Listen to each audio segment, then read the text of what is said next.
हरे कृष्णा। आप सभी भक्तों का दिन शुभ और मंगलमय हो। आप पर और आपके पूरे परिवार पर राधा रानी और भगवान श्री कृष्ण जी का आशीर्वाद सदा सर्वदा बनी रहे, यही हम मंगल कामना करते हैं।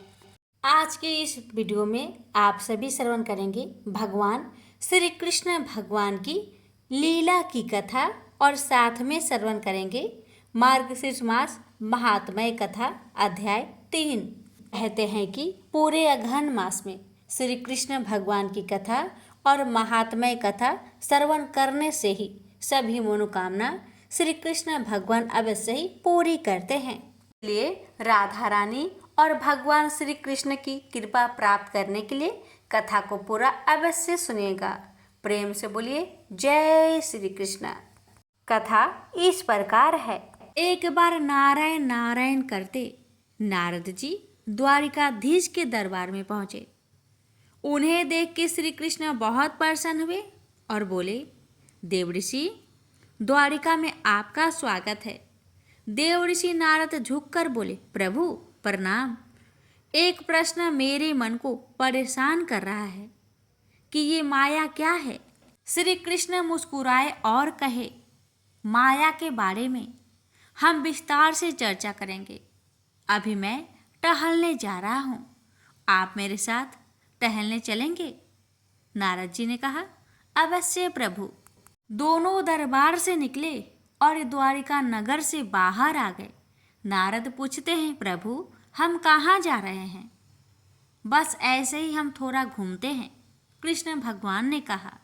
दोनों चलने लगे और चलते चलते दोनों वीरान रेगिस्तान में पहुंच गए। बड़ी चिलचिलाती गर्मी थी, मगर भगवान श्री कृष्ण थे कि रुकने का नाम ही नहीं ले रहे थे। नारद जी की अवस्था खराब हो रही थी, किंतु वे कुछ बोल भी नहीं सकते थे। अचानक श्री कृष्ण रुके और उन्हें देख नारद मुनि ने राहत की सांस ली। श्री कृष्ण ने उनकी तरफ देखा और बोले, देव ऋषि, मुझे ना बड़ी प्यास लगी है, गला सूख रहा है, आप कहीं से जल की व्यवस्था कर सकते हैं? नारद जी ने कहा, अवश्य प्रभु। इतना कहकर नारद जी निकल पड़े जल ढूंढने। वे ढूंढते गए, लेकिन भला रेगिस्तान में जल कहाँ मिलता है आसानी से। उन्होंने इधर उधर देखा, बहुत ढूंढा जल। अंततः उन्हें दूर एक सरोवर दिखा तो वे तेजी से उसकी ओर बढ़े। जब थोड़ा करीब गए तो देखा कि उस जलाशय के पास तो एक छोटी सी बस्ती भी है। बड़े प्रसन्न हुए, प्रभु के लिए जल की व्यवस्था अब तो हो गई। जैसे ही वो गांव के पास पहुंचे तो देखा सामने एक कुआं था और एक बड़ी ही आकर्षक स्त्री कुएं से पानी भर रही थी। नारद जी उन्हें देखकर मोहित हो गए। उनके पास गए और उन्होंने कहा, देवी बहुत प्यास लगी है, थोड़ा जल मिलेगा? उस नारी ने मुस्कुराकर उनकी ओर देखा और कहा, अवश्य मिलेगा, और उन्हें पानी पिलाया। नारद मुनि पानी पीते समय भी बार बार उन्हें देख रहे थे और बड़े ही मोहित होते जा रहे थे। अंततः नारद जी की प्यास बुझ गई। उन्होंने उस नारी से पूछा, आपके पिता कहाँ हैं? उस स्त्री ने कहा, घर पे। उनसे मिलना है तो चलिए मैं ले चलती हूँ। जल भर के वो स्त्री आगे आगे चल पड़ी और मोहित होकर नारद जी भी उनके पीछे पीछे। चलते चलते नारद उनके घर तक पहुँचे। घर के सामने उस स्त्री के पिता बैठे थे। नारद जी ने पूछा, आप इनके पिता हैं? उन्होंने कहा, जी, मैं सिर्फ इनका ही पिता नहीं, इस बस्ती का मुखिया भी हूँ। आपका क्या सहायता कर सकता हूँ? नारद जी बोले, अरे वाह, बहुत अच्छा लगा सुन के। मैं नारद हूँ और मुझे आपकी पुत्री बड़ी ही अच्छी लगी। मैं उनसे विवाह करना चाहता हूँ। इस बात पे लड़की के पिता ने देव ऋषि नारद को ऊपर से नीचे देखा और कहा, देखने से तो आपका रूप रंग अच्छा है, काद कदी भी अच्छी है, चेहरे में व्याप्त ज्ञान का तेज स्पष्ट दिख रहा है, तो आप तो हमारे पुत्री के लिए अत्यंत योग्य वर है और मैं अपनी पुत्री से आपका विवाह भी करा सकता हूँ। किंतु एक शर्त है। नारद जी ने कहा, क्या शर्त है? मुझे आपकी हर शर्त मंजूर है। लड़की के पिता ने कहा, मेरी ये शर्त है कि आप विवाह के पश्चात घर जमाई बन के मेरे साथ ही रहेंगे और मेरे मरणोपरांत इस गांव के मुखिया बन के इस गांव की भी देखभाल करेंगे और लोगों की रक्षा करेंगे। नारद जी ऐसे सम्मोहित हुए थे कि उस कन्या से कि उन्होंने शर्त के लिए हाँ कर दी और खुशी खुशी उस कन्या के पिता ने नारद जी से उनका विवाह कर दिया। नारद जी वहीं रहने लगे। शादी पुरानी हुई तो खेती और गृहस्थी भी करने लगे। उन्होंने घर का भार संभाल लिया। इस बीच नारद जी के बच्चे भी हो गए। एक दिन उस कन्या के पिता गुजर गए। उनका देहांत हो गया और पूरा गांव व्याकुल हो गया। उनका दाह संस्कार के पश्चात नारद जी उस गांव के मुखिया बन गए। सबकी देखभाल करने लगे। वहां जीवन में खुश थे। नारद जी पूरे गृहस्थ बन गए थे। इस बीच एक दिन अचानक उस गांव में बड़ी भीषण बाढ़ आई। सारे घर डूब गए। नारद जी अपने पत्नी और बच्चों को लेकर एक नाव में किसी तरह बचकर निकलने लगे, मगर जल की धारा इतनी तीव्र थी कि उनकी नाव पलट गई। उन्होंने अपने परिवार को बचाने का प्रयास किया, पर एक एक कर सब दूर हो गए और नारद जी भी एक तीव्र धारा में बहकर किसी तरह किनारे पहुंचे। जब उन्हें सुध आई तो वो रोने लगे, हाय मेरी स्त्री, मेरे बच्चे, हाय मेरी स्त्री, मेरे बच्चे कहाँ चले गए? हे प्रभु, ये मेरे साथ क्या हुआ? ऐसा नहीं होना चाहिए था। मैं इतना सुखी था जीवन में, आपने ऐसा क्यों किया मेरे साथ? अभी नारद मुनि को अचानक किसी की आवाज सुनाई दी, नारद, नारद, देवर्षि क्या कर रहे हैं आप? वहां रो क्यों रहे हैं? यहाँ आइए, प्यास से मेरा कंठ सूखा जा रहा है। आप जल लेकर आए नहीं अब तक? यहाँ आइए, यहाँ। देव ऋषि को अब भान हुआ कि श्री कृष्ण मुझे आवाज दे रहे हैं, तो वो आवाज की दिशा में बढ़े। थोड़ी दूर चलने के बाद वो श्री कृष्ण के पास पहुंच गए। श्री कृष्ण मुस्कुरा रहे थे उन्हें देख के। वो बोले, नारद, आप तो मेरे लिए जल लेने गए थे, किंतु गायब कहाँ हो गए? जल कहाँ है? नारद जी रोते हुए बोले, प्रभु, मेरी पत्नी, मेरे बच्चे इस बाढ़ में बह गए हैं, कृपया उनकी रक्षा कीजिए। मुझे मेरी पत्नी, मेरे बच्चे बहुत प्रिय हैं, मैं उनके बिना जीवित नहीं रह सकता। देवऋषि, होश में आइए, आपको क्या हो गया है? आपका विवाह कहाँ हुआ है?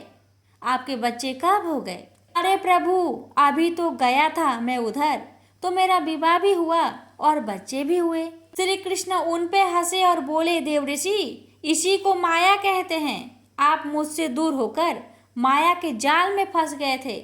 मैं आपको कितना भी समझाता, आप इस तरह नहीं समझ पाते। यही माया है, यही माया का पास है। चलिए अब वापस द्वारिका चलते हैं। और दोनों चलते चलते वापस द्वारिका आ गए।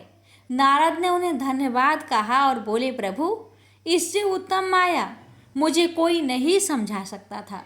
जय द्वारिकाधीश की, जय श्री कृष्ण की। नारायण नारायण कहते कहते नारद जी देवलोक की ओर चले गए।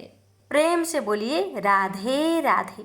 अब आइए श्रवण करें मार्गशीर्ष महात्म्य कथा अध्याय 3।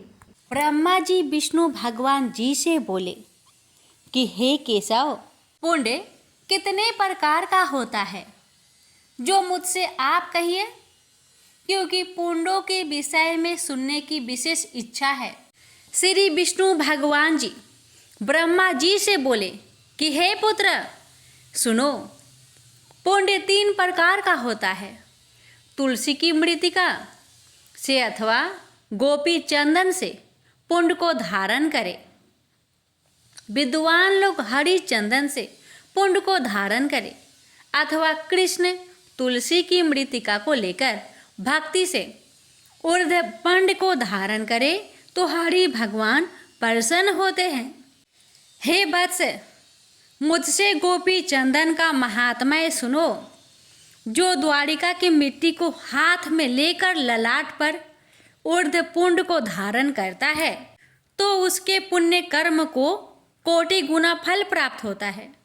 और जो गोपी चंदन को मस्तक पर क्रियाहीन, मंत्रहीन, श्रद्धाहीन, कालहीन भी धारण करता है तो उसको सदा पुण्य फल प्राप्त होता है। जो द्विज अर्थात ब्राह्मण, क्षत्रिय, वैश्य गोपी चंदन को मनोहर पुण्य को ललाट पर नित्य हर समय दिन और रात में धारण करता है तो उसको सूर्य ग्रहण के समय कुरुक्षेत्र में, माघ मास के समय परियाग में स्नान, दान, पुण्य कर्म को करने से जो फल होता है वही फल मिलता है और उससे भी अधिक मेरे गृह में जाकर देवता के समान हो जाता है। जिसके गृह में गोपी चंदन रहता है और जो मनुष्य भक्ति से गोपी चंदन के पुण्य को ललाट में धारण करता है तो हे चतुर्मुख, उसके गृह में कंस का वध करने वाला मैं सर्वदा लक्ष्मी के साथ वास करता हूँ। जो द्वारिका की पवित्र कली के पापों का नाश करने वाली मिट्टी पर मेरे मंत्रों का जप करके ललाट में धारण करता है तो वह मनुष्य पाप युक्त होने के बावजूद भी यमराज को नहीं देखता है।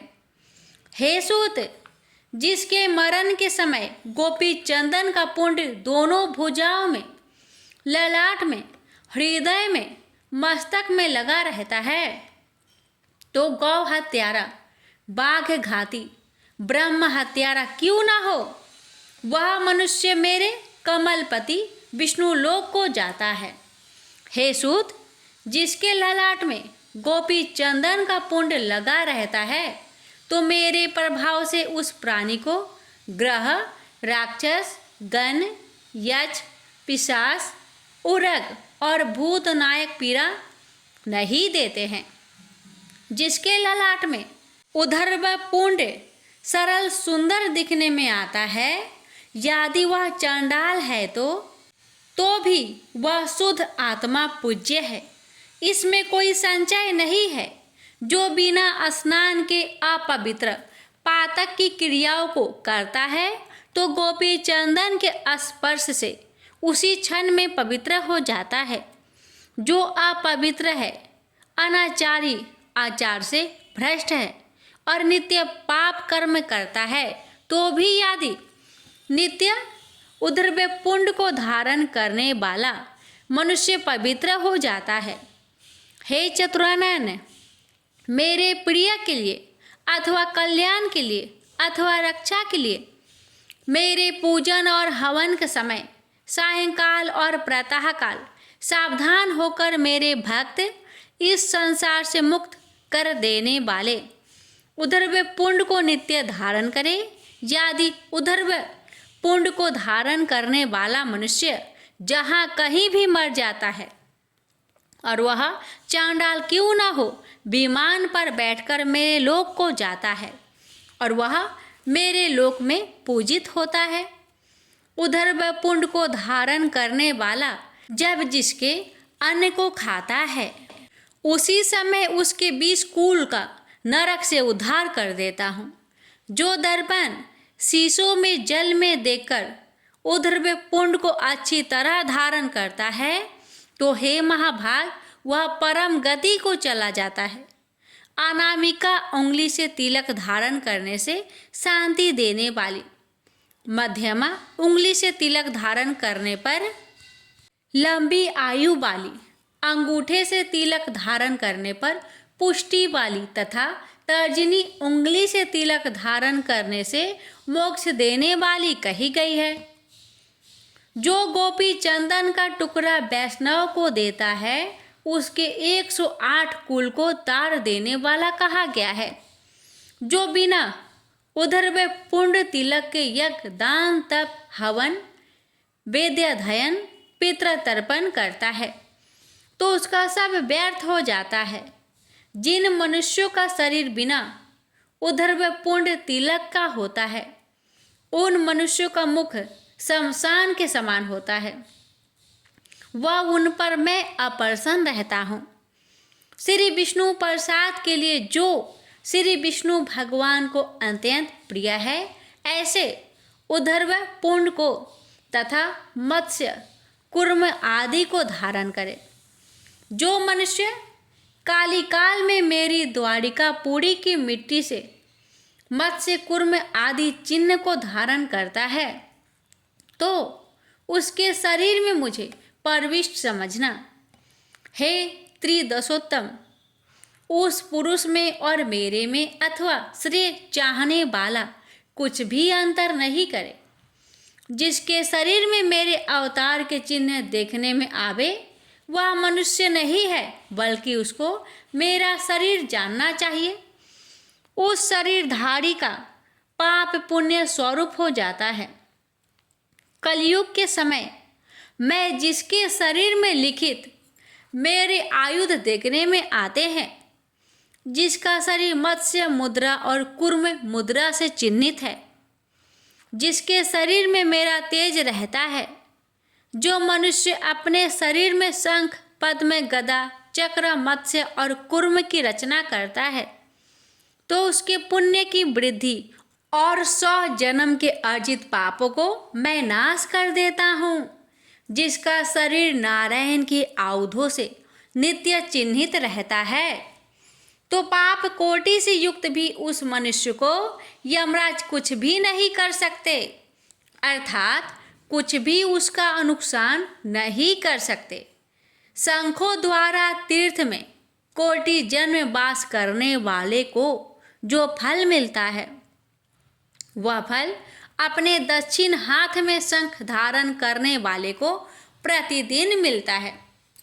पुष्कर तीर्थ में पुंडरीकाक्ष श्री विष्णु के दर्शन से जो फल कहा गया है उससे कोटि गुना अधिक फल शंख के ऊपर कमल का चिन्ह धारण करने वाले का होता है। कलयुग में जिसके वाम भुजा में गदा का चिन्ह लिखा रहता है उसको गदाधर भगवान गया श्राद्ध के पुण्य को प्रतिदिन देते हैं। आनंदपुरी काशी में चक्र स्वामी के पास लिंग के दर्शन से जो पुण्य होता है वह फल अपने शरीर में गदा और चक्र को लिखने से होता है।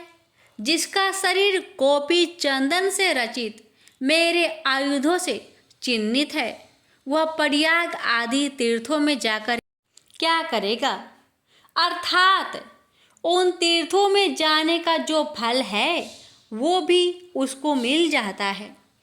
मैं जब जब शंख चक्र आदि से चिन्हित शरीर को देखता हूँ तो तब तब मैं प्रसन्न होकर उसके पापों को अवश्य नष्ट करता हूँ।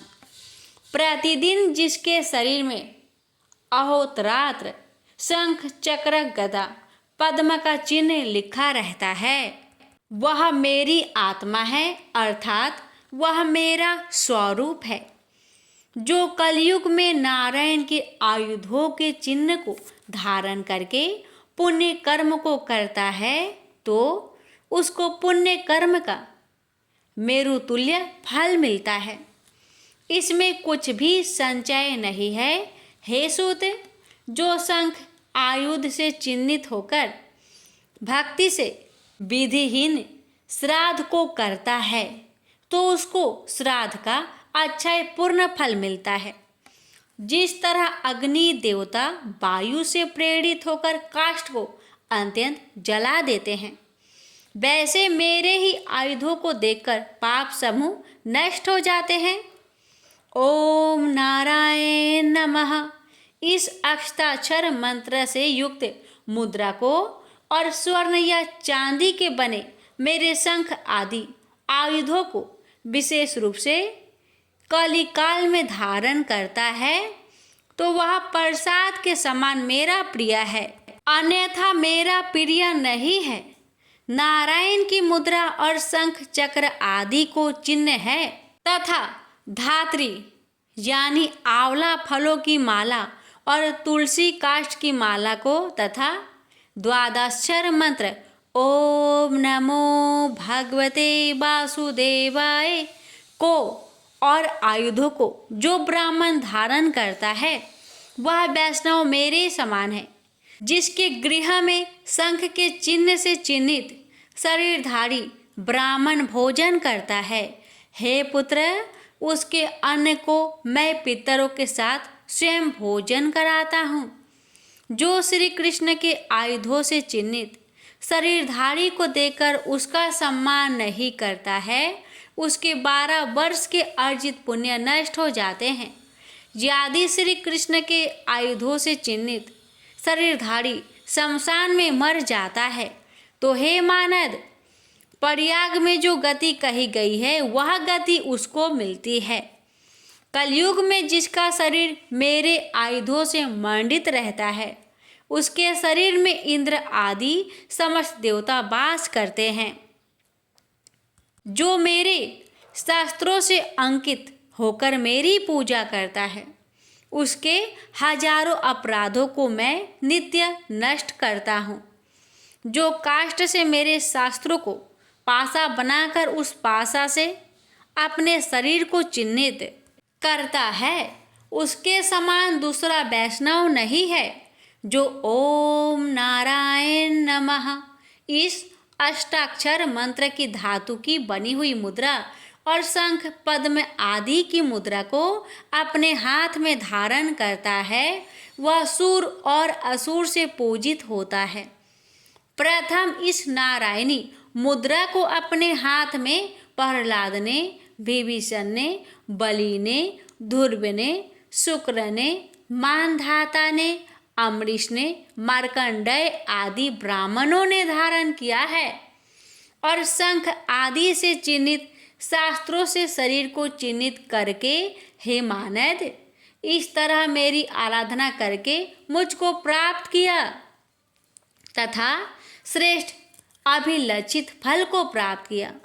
गोपी चंदन की मिट्टी से जिसका शरीर चिन्हित है और शंख चक्र आदि पद्म से चिन्हित है, मैं उसके शरीर में वास करता हूँ।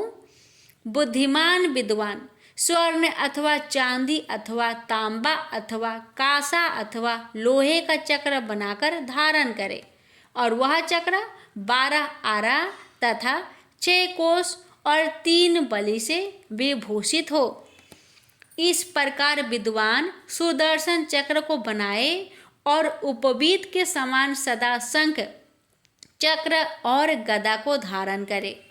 विशेष करके ब्राह्मण और वैष्णव लोग इस चक्र के चिन्हित को शिखा उपवीत जनेऊ के समान धारण करे। चक्र के चिन्हित से जिस ब्राह्मण को शरीर रहित है, उसका समस्त कर्म निष्फल है, और जिसका शरीर मेरे चक्र से चिन्हित है वह पवित्र है। यह वेद का वचन है। विद्वान को चाहिए कि जो कुछ भी देवताओं को चढ़ाई हुई वस्तु हव्य व पितरों को चढ़ाई हुई वस्तु काव्य चक्रादीत को देवे, और चक्र चिन्ह कवच को देवता दानव भी नहीं तोड़ सकते, तथा वह मनुष्य समस्त प्राणी और शत्रु तथा राक्षसों से विजय पाता है। जिसके शरीर में मेरा चक्र चिन्ह कवच रहता है, उसके घर में पुत्र पौत्र का अशुभ नहीं होता। ब्राह्मण अपने दाई भुजा में सुदर्शन चक्र धारण करे और बाई भुजा में शंख धारण करे। इस बात को वेद वेता लोग जानते हैं। मंत्र वेता मंत्र से अलग अलग प्रतिष्ठा करे, फिर ललाट में गदा को, मस्तक में धनुष और बाण को, हृदय में नंदक नामक तलवार को और दोनों भुजाओं में शंख चक्र को धारण करे। इस प्रकार प्रयत्न पूर्वक सदा चक्र को धारण करके ब्राह्मण उस समय इस प्रकार कहे, पुत्र मित्र स्त्री आदि जो कुछ मेरा परिग्रह है, उस समस्त को शरीर के साथ मैंने विष्णु प्रीत्यर्थ अर्पण किया। इसके पश्चात मेरी अव्यभिचारिणी भक्ति से प्राप्त मनोरथ जीवन के अंत तक अपने धर्म में स्थित रहे। शरीर में शंख चक्र आदि चिन्ह को देखकर जो निंदा करते हैं वे मनुष्यों में श्रेष्ठ है। ऐसे मनुष्य का मुख देखकर सूर्य नारायण को देखे और श्री कृष्ण चंद्र के नाम का स्मरण करे तो शुद्ध होता है, नहीं तो अशुद्ध ही रहता है। प्रेम से बोलिए राधे राधे। यहीं पर मार्गशीर्ष महात्म्य अध्याय 3 समाप्त हुआ। अब आगे की अध्याय अगली वीडियो में श्रवण करेंगे। तब तक के लिए आप सभी का बहुत बहुत धन्यवाद।